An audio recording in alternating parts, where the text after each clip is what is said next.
And sadly, there will likely be more. Before it ends, that's the way it is. Likely be more, but we'll do everything. That's the way it is. Likely going to be more people dead for Israel, but that's the way it is. That's it. That's the way it is. Wow. Dates. Let's listen to what he said. Want to hear it? Here it comes. Earlier today, CENTCOM shared the news that 3 U.S. military service members have been killed in action. As one nation, we grieve for the true American patriots who have made the ultimate sacrifice for our nation, even as we continue the righteous mission for which they gave their lives. We pray for the full recovery of the wounded and send our immense love and eternal gratitude to the families of the fallen. And sadly, there will likely be more. Before it ends, that's the way it is. Likely be more, but we'll do everything.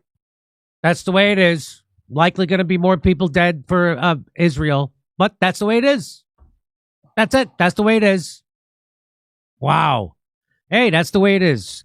President, that's wild. I run on a peace platform. I come in. I start wars all over the place. I start bombing Yemen. I start bombing Iran. What's that? Well, like, what is it? Yeah. So it's what? So 180. It's such a 180. Here's what Congressman Marjorie Taylor Greene says. My God, these poor military members and their poor families. I'm sorry for them and praying for them. This was absolutely unnecessary and is unacceptable.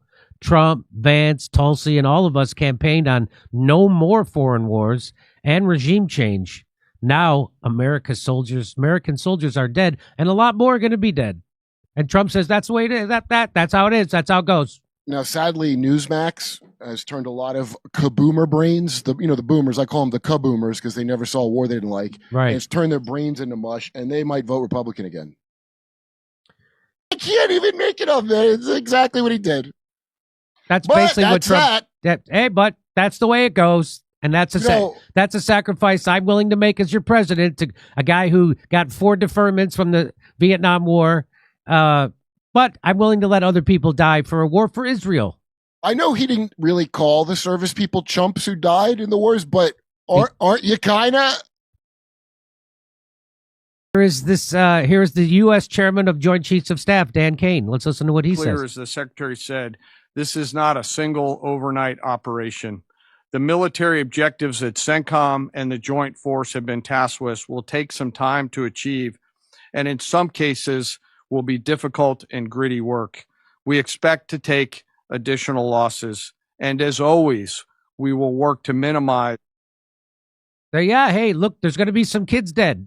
You're going to have some young kids who dedicate themselves to defending the Constitution and liberty, going to a war for evil terrorists like Israel. But if it's any consolation, we'll make sure they kill more grade school age children in Iran before they die, so they can meet their maker having done that. All right, that's all.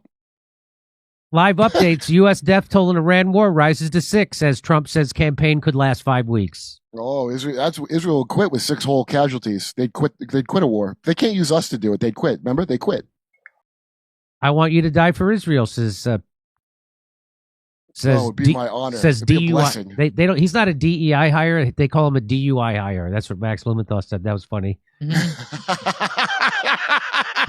He's a DUI hire. Who's this oiled up puppet of a much older Zionist man, I wonder? So they don't really care. They don't give a crap about your kids dying. They want your kids to die. Trump's not going. Lindsey Graham's not going to die. He doesn't have any kids. Trump's kids aren't going to go fight. No, so it's your kids. And those are I can't. I want to play one more time.